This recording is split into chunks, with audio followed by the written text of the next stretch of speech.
Hi guys, welcome to our channel mister Sisindri. Bigg Boss Telugu season 9 నుంచి తాజాగా promo అయితే వచ్చింది.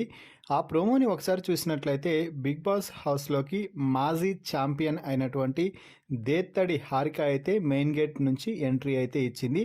అయితే దేత్తడి హారిక తలపై చీర కప్పుకొని పూర్తిగా కప్పేసుకొని ముఖం చూపించకుండా హౌస్లోకి ఎంట్రీ ఇవ్వడంతో అందరూ కాసేపు ఎవరా ఎవరా అంటూ దేత్తడి హారికని తాకబోయారు. ఇంతలోనే నన్ను తాకితే వారికి డిసడ్వాంటేజ్ ఉంటుంది, నన్ను ఎవరో గుర్తుపట్టండి అంటూ హారిక అయితే చెప్పింది. ఇక ఎంతసేపటికి వారు గుర్తుపట్టకపోవడంతో నేను సీజన్ 4 నుంచి వచ్చాను, వన్ ఆఫ్ ద టాప్ 5 అనడంతో ఇమాన్యుయల్ వెంటనే ఏ దేత్తడి హారిక అంటూ చెప్పడంతో హారిక ముసుగు తీసి అందరికీ ముఖాన్ని చూపించింది. ఇక ఆ తర్వాత ఇమాన్యుయల్తో మాట్లాడుతూ ఇంట్లోకి వెళ్ళగానే నేను నీకోసమే ఎదురు చూస్తున్నాను హారిక అంటూ ఇమాన్యుయల్ కామెడీ చేయడంతో అందరూ అయితే నవ్వుకుంటున్నారు. ఇదే సమయంలో హారిక ఇక దివ్యతో భరణితో నేను మాట్లాడచ్చా అంటూ పర్మిషన్ తీసుకుంటూ భరణి వద్దకైతే వెళ్తుంది. ఆ తర్వాత తనూజ నేను కూడా మాట్లాడచ్చా అంటూ అడుగుతుంది. సో ఏదేమైనా కూడా హారిక మాత్రం కామెడీని ఇరగదీసి పడేసిందని చెప్పవచ్చు. ఆ తర్వాత అందరూ సోఫాలో కూర్చొనున్న సమయంలో రీతు అయితే మిస్ అయిపోయింది.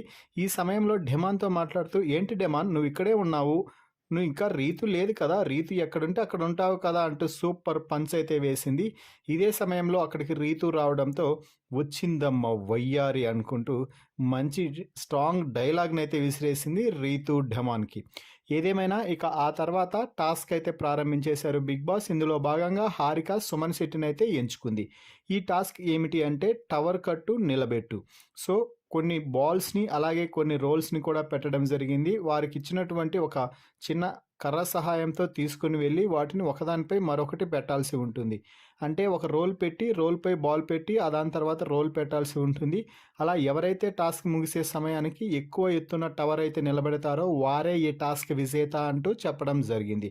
ఇక టాస్క్ ప్రారంభం కాగానే సుమన్ శెట్టి అలాగే హారిక ఇద్దరు కూడా టవర్ను కట్టడానికి ప్రయత్నం చేస్తున్నారు. అయితే బాల్ పైన టవర్ కట్టాల్సి రావడంతో ఆ టవర్ కూలిపోతూ ఉంది. ఈ టాస్క్కి సంచాలకుగా భరణి అయితే వ్యవహరిస్తున్నాడు. అయితే ఈ టాస్క్లో సుమన్ శెట్టి ఓడిపోవడంతో కెప్టెన్సీ రేస్ నుంచి కూడా తప్పుకోవడం అయితే జరిగింది. మరి ఈ టాస్క్ గెలిచిన దేత్తడి హారిక బిగ్ బాస్ హౌస్లోకి ఎంట్రీ ఇచ్చి విజయంతో మళ్ళీ బిగ్ బాస్ హౌస్ నుంచి వెనుదిరిగింది అని చెప్పాలి. మరి ఈ ప్రోమోపై మీ అభిప్రాయాన్ని కామెంట్స్ రూపంలో తెలపండి. మరిన్ని బిగ్ బాస్ లైవ్ అప్డేట్స్ కోసం మన ఛానల్ని చూస్తూ ఉండండి. Please subscribe our YouTube channel mister సిసింద్రి.